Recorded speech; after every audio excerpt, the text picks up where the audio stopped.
Hey guys, we're going to take a look at the first inaugural address of Abraham Lincoln.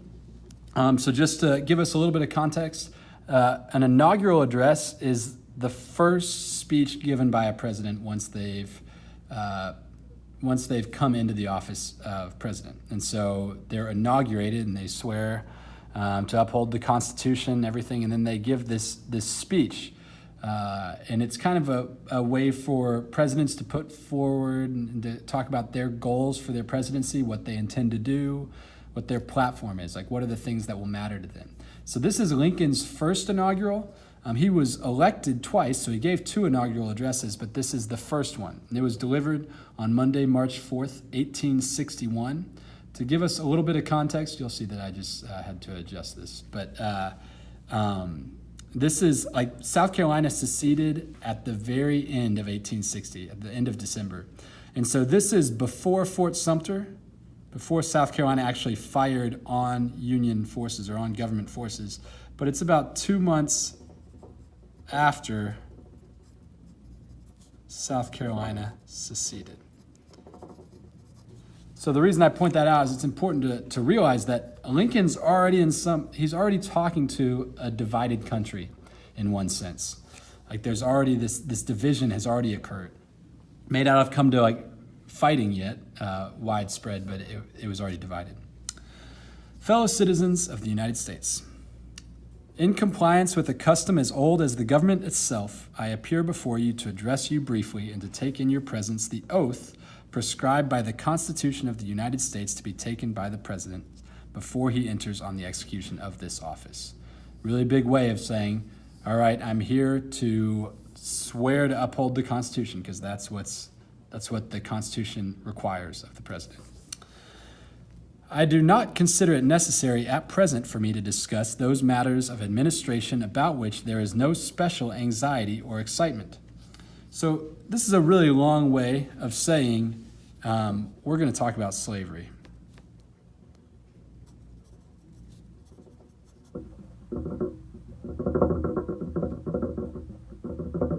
Because, if you're the president, you could talk about a lot of things. You might have economic plans. You might have plans for new, like, I don't know, social reforms or something like that. But no one wants to hear about that. Everyone wants to hear what is Lincoln's plan for slavery. Apprehension or fear seems to exist among the people of the southern states that by the accession, basically the election or the rising up of a Republican administration, their property and their peace and personal security are to be endangered. There has never been any reasonable cause for such fear or apprehension. Indeed, the most ample, or there's a lot, of evidence to the contrary has all the while existed and been open to their inspection.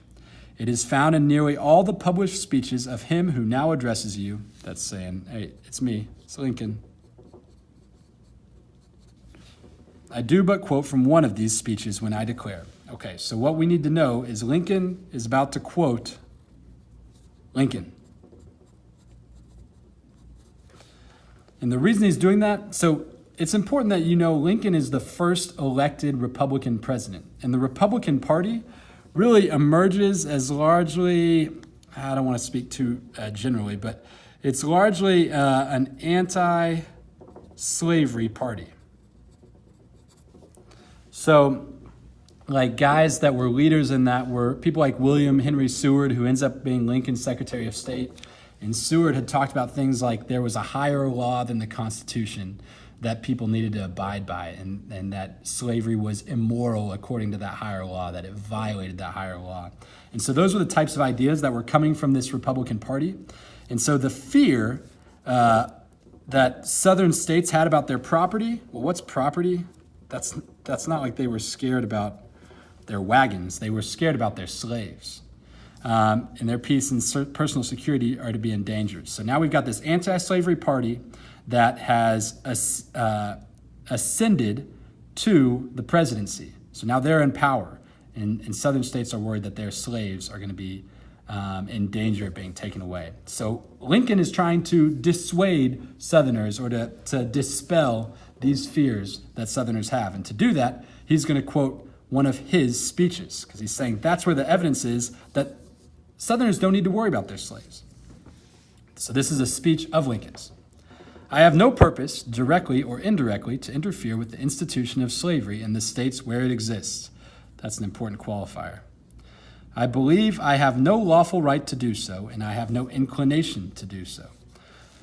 So remember, the central issue when we start talking about these southern states seceding as the Civil War comes closer and closer is not necessarily slavery in general, but the extension of slavery. Should slavery be in Kansas? Should slavery be in all those lands that have been opened up from the war with Mexico? Should it be in Nebraska? Should it be in California? Do those people have the right to put slavery in those states if they decided to? And so this is all about expansion of slavery. This is Lincoln's way of saying, I'm opposed to that. But if you are a slave owner, I should probably put expansion of slavery. I'm sorry, I'm really hampered by my left-handedness. Is that Lincoln's opposed to the expansion of slavery. If you had slaves in Alabama or Georgia or South Carolina, Lincoln's saying, don't worry about it. You just won't be able to move them to Kansas. Those who nominated and elected me did so with full knowledge that I had made this and many similar declarations and had never recanted them. And more than this, they placed in the platform for my acceptance and as a law to themselves and to me the clear and emphatic resolution which I now read. So now he's saying, those who nominated me, these are all the people who voted Republican. And he's saying, it's not just me saying I don't want to mess with slavery. These people who voted for me knew that I said I wasn't going to mess with slavery in the places where it exists. And so they must support that too. And so he quotes them. Resolved. So this is the platform for his acceptance. This is the Republican platform.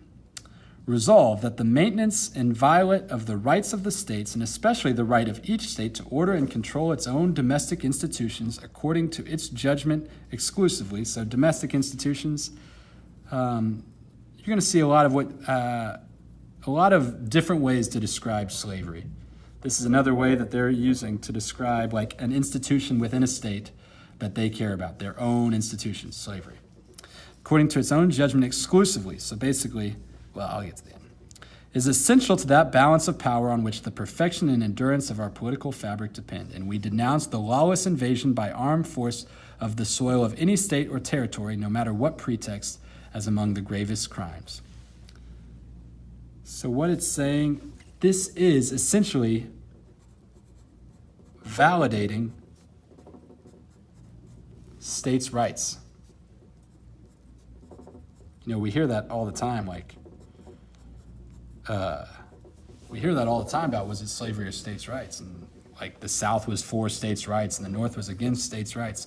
But what we see here is the Republican Party, the party of Lincoln, is saying, hey, we denounce the lawless invasion. This is the federal government of armed force on the soil of any state or territory, no matter what pretext, is among the greatest of crimes. Like there's the word would be sovereignty for these states. Lincoln moves on. I now reiterate these statements, and in doing so, I only press upon the public attention the most conclusive evidence of which the case is susceptible that the property, peace, and security of no section are to be in any wise endangered by the now incoming administration. I add, too, that all the protection which, consistently with the Constitution and the laws, can be given will be cheerfully given to all the states when lawfully demanded, for whatever cause, as cheerfully to one section as another. Basically, remember, what is the oath that he swore upon coming in? He swore to uphold the Constitution. What is he saying down here? He's saying the protection that the Constitution gives will be given to every state. I'm just going to write constitutional protection. I'm trying to write so you can see my handwriting. But I'm going to say constitutional protection guaranteed. Okay. All right, now we're going to get into some specifics. There's much controversy about the delivering up of fugitives from service or labor. Well, come on, remember we said we're using different words here to describe slavery. What is a fugitive from service or labor? That is a slave. You just got to see it when it's there. The clause I now read is as plainly written in the Constitution as any other of its provisions. No person held to service or labor in one state, remember, slave, we got to decipher the language a little bit. They're talking politely. No person held to service or labor in one state under the laws thereof, escaping into another, shall in consequence of any law or regulation therein be discharged from such service or labor, but shall be delivered up on claim of the party to whom such service or labor may be due. We need to point out something really important. This clause right here is the fugitive slave law, or at least, I guess, the first one under the Constitution. Gosh, I can't write. I'm sorry. Don't judge me. I was just about to spell slave with an O. Fugitive slave law. The important thing that we need to realize is the fugitive slave law was in the Constitution, right? That's what Lincoln's quoting. So what we have down here is a law, a constitutional law, that says if a slave escapes, that they aren't discharged or they don't get out of their service or labor. They're still a slave, and they should be delivered up to whoever it was who held them in slavery, to whom such service or labor may be due. So Lincoln is quoting the Constitution. It is scarcely questioned that this provision was intended by those who made it for the reclaiming of what we call fugitive slaves. Remember, in the Constitution, they're using polite language, right? But this is what they're talking about, fugitive slaves. And the intention of the lawgiver is the law. All the members of Congress swear their support to the whole Constitution, just like Lincoln did, to this provision as much as to any other. This is kind of one of the uncomfortable things, because the Constitution did protect slavery. As uneasy as the Founding Fathers were with the whole thing, it was constitutionally protected. And so when slave owners were crying out at this period for their rights being violated, as uncomfortable as it makes us feel, they had a constitutional authority, or a constitutional protection. That is messy as anything, because honestly, I'm not setting out to criticize the Constitution, but this fugitive slave clause was there. And Lincoln's quoting it saying, hey, this is there, and when I swear to uphold the Constitution, I'm swearing to uphold this fugitive slave clause. That's messy. Hopefully that makes you feel a little bit uncomfortable. To the proposition, then, that slaves whose cases come within the terms of service shall be delivered up, their oaths are unanimous. Now, if they would make the effort in good temper, could they not, with nearly equal unanimity, frame and pass a law by means of which to keep good that unanimous oath? I'm going to move a little bit further because we're going to get in this next part. There is some difference of opinion whether this clause should be enforced by national or state authority. Remember, we talk a lot about states' rights whenever we talk about the Civil War, and Lincoln's wrestling with that same thing right here. But surely that difference is not a very material one. Maybe you'd say like a significant one. If the slave is to be surrendered, it can be of but little consequence to him or to others by which authority is done.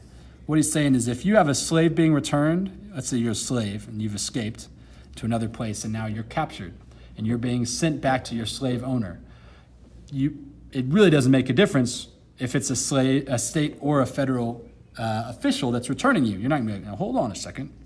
Is this a state soldier or is this a federal soldier? You're losing your freedom one way or the other. It can be of little consequence to him or to others by which the authority is done.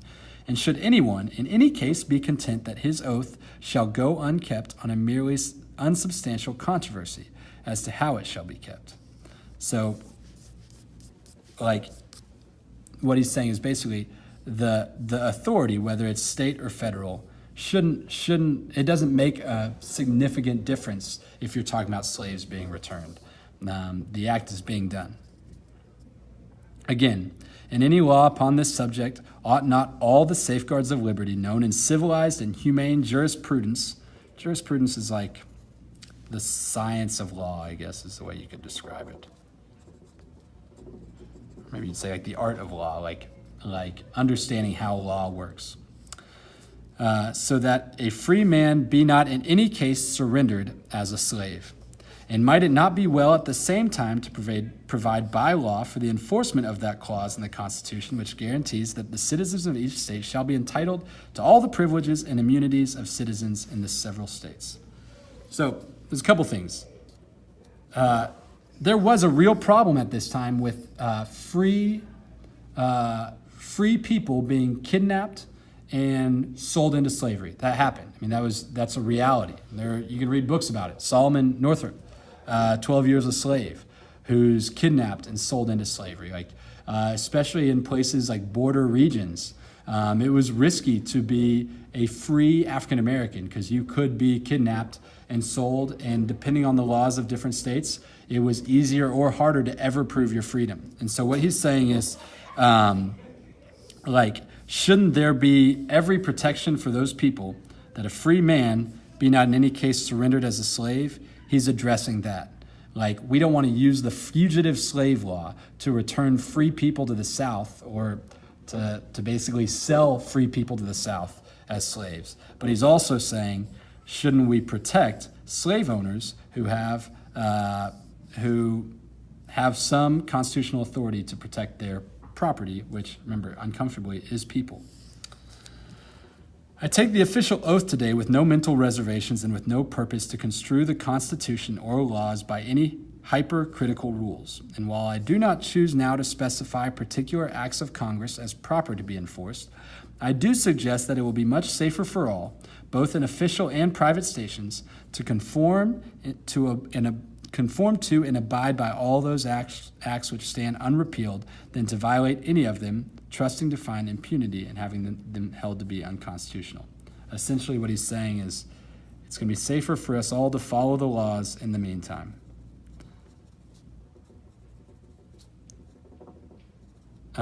Why does that matter?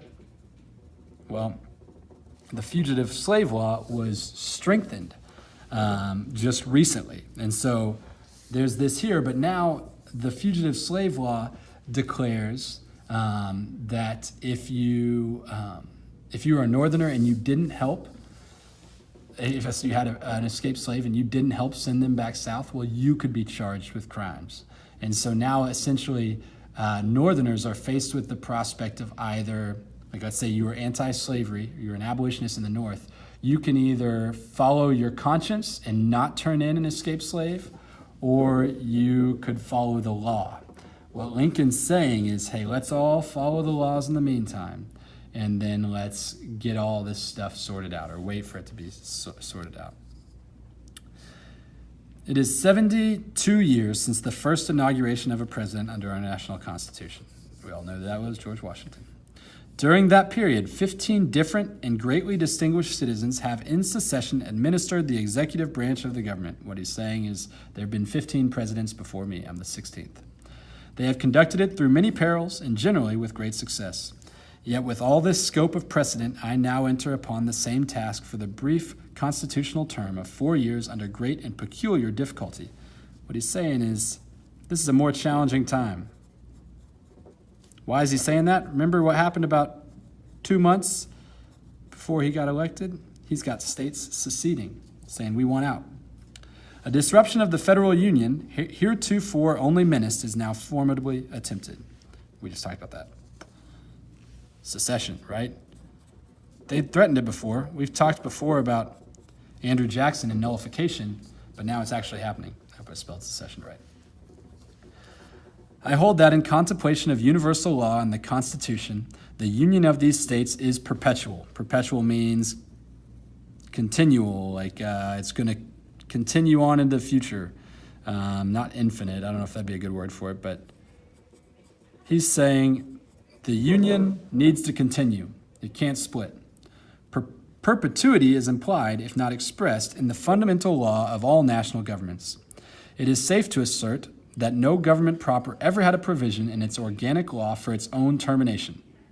So he's saying there's nothing constitutionally that would allow for states to say we want out, to break up the union. It'd basically be a law that a government would provide to just say, yeah, we can destroy ourselves. Continue to execute all the express provisions of our national Constitution, and the Union will endure forever, it being impossible to destroy it except by some action not provided from the instrument itself. So he's saying there's no authority here for this. Again, if the United States be not a government proper, but an association of states in the nature of contract merely, can it, as a contract, be peaceably unmade by less than all parties who made it? One party to a contract may violate it, break it, so to speak, but does it not require all to lawfully rescind it? What he's saying is like, I'm going to use really like plain language. This is not a breakup, right? Like, we entered into an agreement. It's not just like, it's, gosh, I keep writing, not a breakup. Sorry if that's not confusing at all. But what he's basically saying is like, you can't just have one person say, yeah, I'm done. You can't just have one state say, yeah, I'm out. That all parties who made it have to agree to it. And so you can't just have part of the people saying, yeah, this contract's up, because everyone entered into this formal agreement together. All the states did. And only some of the states are saying they want to end it. Descending from these general principles, we find the proposition that in legal contemplation, the Union is perpetually confirmed by the history of the Union itself. The Union is much older than the Constitution. It was formed, in fact, by the Articles of Association in 1774. It was matured and continued by the Declaration of Independence in 1776. It was further matured in the faith of all the then 13 states expressly plighted and engaged that it should be perpetual by the Articles of Confederation. Just saying, really, it predates the Constitution. You know, this is essentially the Constitution before the Constitution. And finally, in 1787, one of the declared objects for ordaining and establishing the Constitution was to form a more perfect union. You guys know where that comes. That comes from the preamble. It's one of the main points of the, when it's saying, why are we forming this Constitution? To form a more perfect union. But if destruction of the Union by one or by a part of the states be lawfully possible, the Union is less perfect than before the Constitution, having lost the vital element of perpetuity. All right, I'm going to pause right there. If you're in my class and you watched all the way up here, why don't you put a little smiley face at the bottom of the page? I'm going to add a second part to this if you want to see the rest of it.